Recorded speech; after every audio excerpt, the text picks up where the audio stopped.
The fate of Team Unity is ticking down to a major decision as PAM and CCM leaders in the Team Unity government of St. Kitts and Nevis have given the PLP leader, Prime Minister, until 20th April 2022 to respond to points of resolution proposed by the PAM and CCM leaders. In a statement made on 16 April, Nevis's Premier Mark Brantley of CCM expressed belief the Prime Minister is, quote, playing for time, unquote, suggesting he has little intention in addressing the issues in Team Unity. The Prime Minister failed and/or refused to address decisively any of the issues raised, choosing instead to suggest that we develop a framework for further discussions, a code of conduct for Cabinet, and inviting the World Bank to study the issue of a pro rata share of CBI proceeds for Nevis. Given the obvious preparations on the ground by the PLP for a possible election, I have come to the inescapable conclusion that the Honourable Prime Minister is not concerned about saving Team Unity, but is merely playing for time,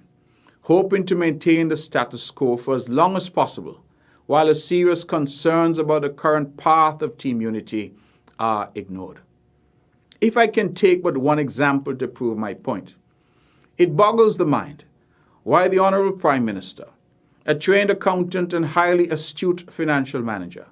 would continue peddling the notion that we need the World Bank to come in to do a study and to tell us how to calculate the monies received from CBI, subtract the expenses of the program, and divide the balance on a pro rata population basis between Bastia and Charlestown, as was agreed as a central plank of the Team Unity construct.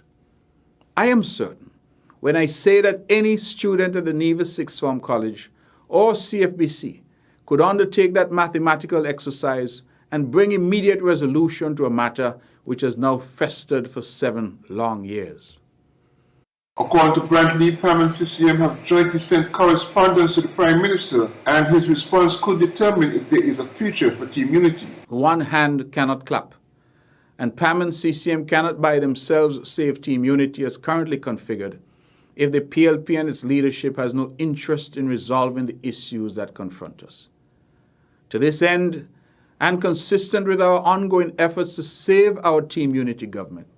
the Honourable Sean Richards and I have delivered a written communication to the Honourable Prime Minister, setting out our position for a path forward. We have taken the unprecedented step of putting a deadline of Wednesday, April 20th, 2022, for a response from the Prime Minister, barring which we can only conclude that he and his team have no interest or desire to save this Team Unity government. We shall therefore know by Wednesday whether we can achieve resolution or whether we face dissolution. I have heard the address of the Honourable Prime Minister, wherein he intimated that the office of the Prime Minister should not be diminished. I agree, but will add that the principles of Team Unity, which allowed him the privilege of being our Prime Minister, should also not be diminished. We cannot and must not use the ladder of Team Unity to get to the top